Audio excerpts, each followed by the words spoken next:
Olá pessoal, sou Thiago Pittini, drapple.com.br, bem-vindo a mais um Dr. Apple News, o do 130º da nossa sequência toda sexta-feira, com a ajuda das sugestões de pauta ali do Antônio, do Gilberto, do Sandro, do Renato, do Davi. Muito obrigado a todos vocês que me ajudam com sugestões de pauta e um abraço a todo mundo que sempre acompanha aqui o canal. Muito obrigado a todos vocês. Vamos lá, as notícias que nós temos essa semana. Começamos com as notícias históricas, como sempre, né? Temos aí em 10 de fevereiro de 1993 a Apple lançando esse camaradinha que é o Mac Color Classic. O Mac Color Classic foi o primeiro all-in-one, né, o primeiro computador todo embutido, tudo numa coisa só, que tinha tela colorida. Naquela época as telas eram preto e branco, apesar do sistema já ser colorido, a maioria das telas ainda eram preto e branco. E ele veio com aquela Sony Trinitron, quem que lembra desse tipo de monitor, né, que foi utilizado nos computadores durante muitos anos. A Apple incorporou a Sony Trinitron nesse iMac, e a grande sacada deles era que a máquina também era possível você abrir para poder trocar as peças, melhorar memória, HD, esse tipo de coisa que antigamente não se podia fazer, né? Hoje não se pode fazer porque lá dentro das peças são todas integradas. Um MacBook, por exemplo, a placa é toda numa coisa só, memória, armazenamento, fica tudo dentro da placa. Não são mais peças soltas como era antigamente, por isso que as máquinas são tão pequenas. Mas naquela época as peças eram grandes, poderiam ser trocadas, mas a máquina não podia abrir, você não tinha como abrir a máquina sem estragar. Mas daí essa máquina, eles deram essa concessão aí para a turma que gostava de mexer nos computadores e não ficar esperando apenas um modelo mais potente para poder alterar, né? No mesmo ano e um dia antes, né, 9 de fevereiro de 93, o Steve Jobs não estava na Apple nessa época, né, ele já tinha sido convidado a se retirar, e ele fundou a Next. O pessoal já conhece a história, e a Next tinha um market ali de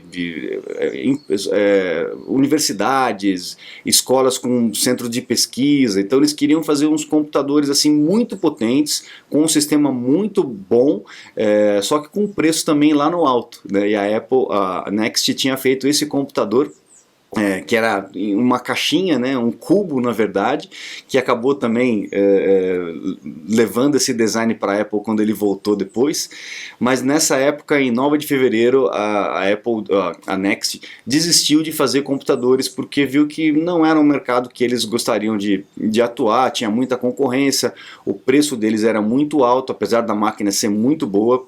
Mas ele viu que, vamos focar no software aqui, que eu acho que vai ser melhor. Então foi quando o Steve deu um passo para trás e falou, não vou fazer mais máquina, vamos focar no software, né? E aí, alguns anos depois, ele acabou voltando para a Apple por conta do próprio software, né?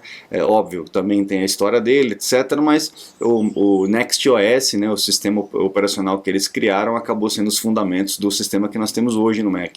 Então foi uma boa decisão deles, né, de focar realmente naquilo que estava dando resultado, né? Máquina muito boa, mas preço muito caro, não agradou, não vendia. Você está desperdiçando seu iPhone, iPad, Mac? Ganhe tempo e produtividade com nossos cursos. Você vai aproveitar melhor seu Apple. Matricule-se em drapple.com.br.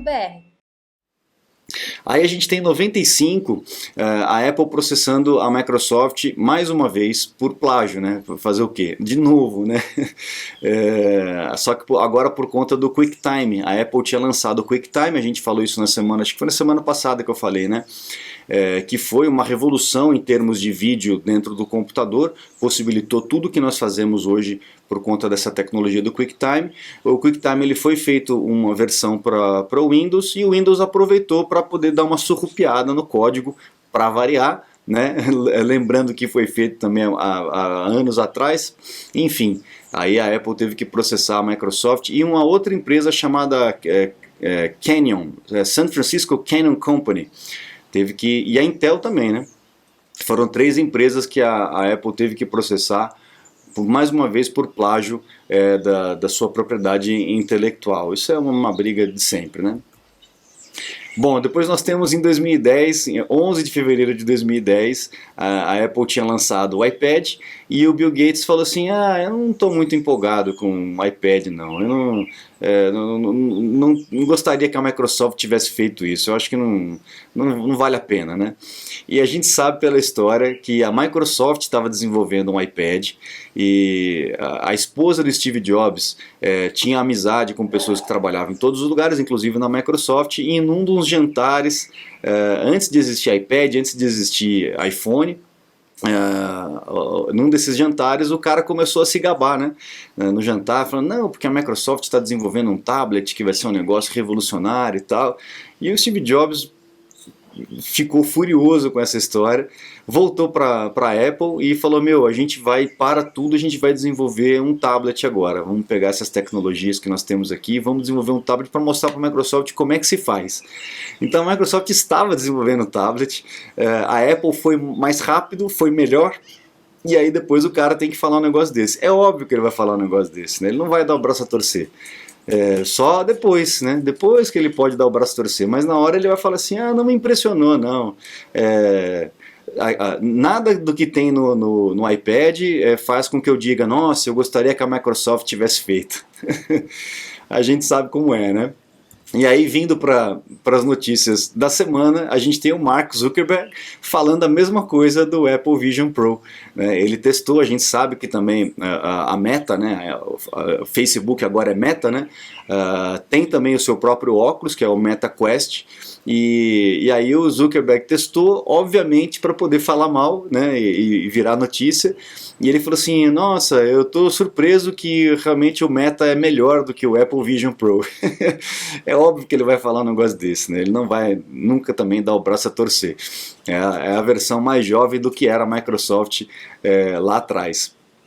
Agora, tem vários reviews aí do Apple Vision Pro e a gente tem que entender um pouco qual que é o posicionamento, qual que é a diferença de cada produto, né? E teve um review que eu assisti que eu achei muito interessante, dizendo que o MetaQuest é muito mais barato, o MetaQuest custa $300, enquanto o Apple Vision Pro custa 3.300, né?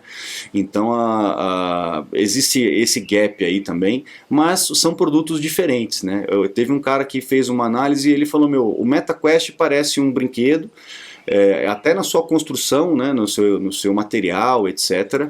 E o Apple Vision Pro parece um equipamento realmente profissional, um acabamento, material diferente. E aí ele faz essa diferenciação.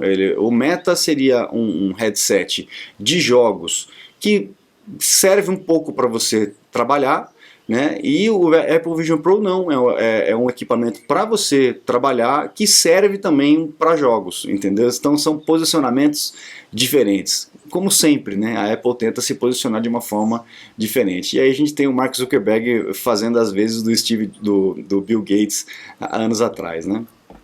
Aí a galera começou a devolver o Vision Pro, já era esperado isso, obviamente. Lá nos Estados Unidos, mesmo que você não compre pela internet, você tem um prazo aí de devolução, né? São 14 dias, se eu não me engano. Então muita gente comprou o Apple Vision Pro só para fazer uma graça no TikTok, no Instagram, etc. Ou até mesmo para poder fazer o review no seu canal e né, faturar clique aí, para depois devolver o produto. Aí a Apple está fazendo uma pesquisa, obviamente, para perguntar o que estão dizendo. Não dá para ter certeza exatamente quais são as respostas e quais são esses números que a Apple está tendo, mas o pessoal diz que está reclamando de ser muito pesado, que isola muito as pessoas e não muito bom para o trabalho. A gente também tem que entender que, primeiro, é um equipamento que está abrindo uma categoria, tanto na parte de físico, né, de equipamento físico, quanto na parte de interface, de interface gráfica, de como utilizar. E não é um equipamento que você vai passar horas trabalhando, né? Não é que nem um computador que você senta aí na sua cadeira e você trabalha confortavelmente no computador durante várias horas. Aquele trabalho com o Apple Vision Pro, ainda mais no estado que o equipamento está, que o produto está, para você fazer coisas pontuais. A bateria nem dura tanto assim, né, deve durar, sei lá, umas 2, 3 horas no máximo, e é desconfortável você ficar fazendo assim o dia todo, né? para você trabalhar mesmo com o Apple Vision Pro, não dá para você ficar fazendo gestos, né? Você tem que trabalhar com a mão apoiada num teclado, num trackpad e tal. E ainda tem soluções que a Apple precisa fazer, porque o olhar vai desviando, e aí é o olhar que aponta nas coisas. Então tem vários pontos que vão trazer a ideia de que não é para você ficar o dia inteiro trabalhando com o Apple Vision Pro. Ele é mais um equipamento, por enquanto, né, de entretenimento, do que de trabalho pesado. Você pode trabalhar, eu acho que é muito legal essa questão de você ter a tela infinita, né?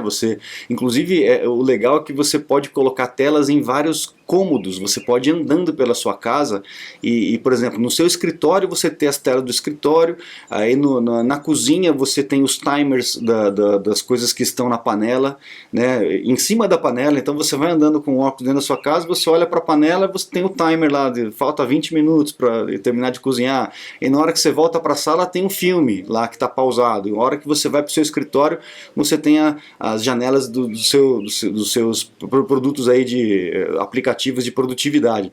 Então é muito bacana, ainda é inicial, e não dá para você realmente ficar o tempo todo nisso, né? Realmente é cansativo, pode dar até algum tipo de... A gente vai descobrir ainda quais são os efeitos colaterais que isso vai ter.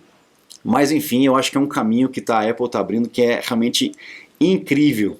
Algumas coisas ainda tem que melhorar, como sempre, mas a gente vai partir para isso, talvez algum produto que não seja tão invasivo, né, como um óculos enorme, pesado na sua cabeça, mas que possa fazer essa interação entre a tecnologia e a vida real. Eu acredito que isso vai acabar acontecendo invariavelmente. Inteligência artificial, a gente falou na semana passada que a Apple comprou aí 32 empresas de inteligência artificial, e uma delas ela transforma uma fotografia, né, em 2D em uma animação apenas com um input de texto. Olha que legal! Eu tô louco para ver como é que isso funciona, né? Imagina, você pega uma foto, sei lá, uma foto de uma criança, e você fala, faça essa criança pular na piscina. Aí ela pula na piscina. O equipamento, o software, né, faz aí a animação completa a partir de uma fotografia estática. Muito legal, muito interessante, né? Vamos ver aonde que a Apple vai conseguir aplicar essas coisas todas.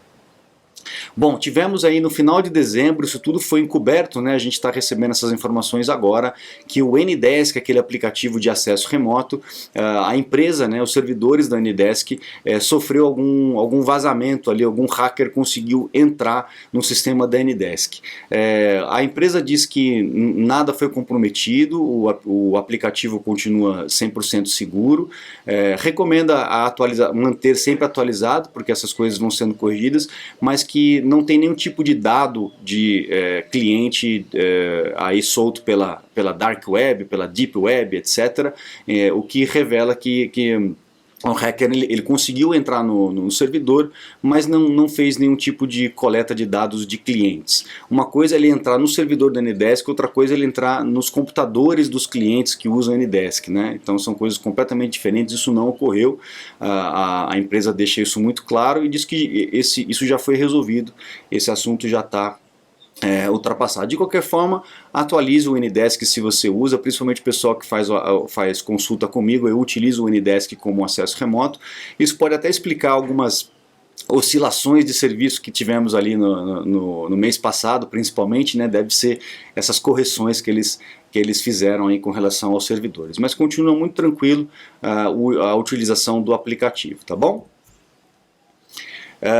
E aí a gente tem esse último artigo aqui que fala sobre os efeitos que o uso do Apple Vision Pro, eu lembro que eu comentei um pouco antes, né, vai começar estudos para ver o que isso vai como isso vai mudar aí a nossa forma de concepção ali da realidade, etc., dentro do corpo, e também alguns aspectos físicos, né? Então é um artigo muito interessante para vocês lerem se vocês quiserem, lembrando que os links de todas essas notícias sempre ficam ali na descrição, se vocês quiserem dar uma lida ali com mais tranquilidade. Eu recomendo a leitura. Esse artigo é um artigo muito bacana para vocês verem.